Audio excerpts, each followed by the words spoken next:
ஆனால் ஒன்றை மட்டும் கூறிக்கொள்ள ஆசைப்படுகிறேன். இடிதாங்கியின் ஊளை சத்தத்தை கேட்டு இந்த உலகமே உச்சி கொட்டி கொண்டிருக்கிறது. இடிதாங்கி பேசும் பாஷை என்னவென்று தெரியாத நாட்டினர் கூட சபா சரியான பேச்சு என்று வலை வழியாக தலையை ஆட்டி ஆராவரிக்கின்றனர். ஆனால் இடிதாங்கியை எதிர்கட்சியினர் மட்டும்தான் இளைத்தவனாக பார்க்கின்றனர். இடிதாங்கி ஒரு வேட்டி அணிந்த வெட்டி மூளை என்று சொல்லுகிறார். சோழி எதுவும் இல்லாத அரசியல் ஜோக்கர் என்று கூட சொல்லுகிறார். அது மட்டுமல்லாமல் இடிதாங்கி ஒரு அன்எம்ப்ளாய்டு அரசியல் ஃப்ராட் என்றெல்லாம் ஏளனம் சொல்லுகிறார். இப்படி சொல்வதால் இடிதாங்கியின் அரசியல் தரவரிசை தரை டிக்கெட்டை சந்தித்துவிடப் போவதில்லை.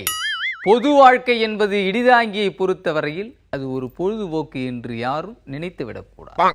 அந்தி சிந்தும் நேரத்தில் என் சிந்தையில் உதிப்பதை உங்கள் மூளையில் விதைத்துக் கொண்டிருக்கிறேன் என்று சொன்னால் இது என்னுடைய தொழில். ஆக பொது வாழ்க்கை என்பது ஒரு தொழில். அப்படி என்றால் என் தொழில் அரசியல் செய்வது என்று அடித்து சொல்லுவேன். தொழில் என்றால் லாப நட்ட கணக்குகளை காட்ட வேண்டாமா? லாப நட்ட கணக்கை என் நாக்கு பார்த்து கொள்ளும். ஆக பொது வாழ்க்கை என்ற சோழியில் இடிதாங்கி படு பிஸியாக இருக்கிறான். பசியாக இருப்பவன் தான் பிஸியாக இருக்க முடியும்.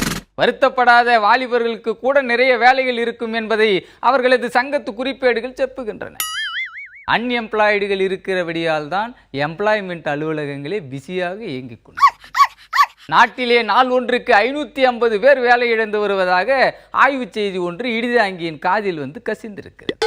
இதே நிலை நீடித்தால் வரும் 2050ஆம் ஆண்டில் 70 லட்சம் பேர் வேலை இழப்பார்கள் என்றும் அந்த ஆய்வறிக்கை சொல்லியிருப்பதாக இடிதாங்கி அறிகிறது. 70 லட்சம் பேர் வேலை இழப்பார்கள் என்றால் அந்த 70 லட்சம் வேலை இழந்தவர்களின் இடுப்பை இடிதாங்கியின் கரைவேட்டி அரவணைத்துக் கொள்ளும் என்பதை இங்கே சொல்லிக்கொள்ள கடமைப்பட்டிருக்கிறது. இப்போது இடிதாங்கியை ஒரு திருட்டு மொழியாக பார்ப்பவர்கள் 2050இல் ஒரு திருப்பு முனையாக பார்ப்பதற்கான காலம் கனியப் போகிறது. வருத்தப்படாத வாலிபர் சங்கத்து உறுப்பினர்களை கூட என் கட்சியில் சேர்ப்பதற்காக கருத்துடன் வேலைகளும் நடந்து கொண்டிருக்கின்றன என்பதை நீங்கள் மறந்துவிடக்கூடாது. ஆக பொது வாழ்க்கையில் அவர்கள் குதிக்கும் போது அவர்களுக்கென்று ஒரு தொழில் கிடைத்து விடுகிறது. அந்த தொழிலில் முதலாளியாக இந்த இடிதாங்கியை மாறும்போது எதிர்கட்சியினர் என்னை வேலை சோழியற்றவன் என்று கூற முடியுமா?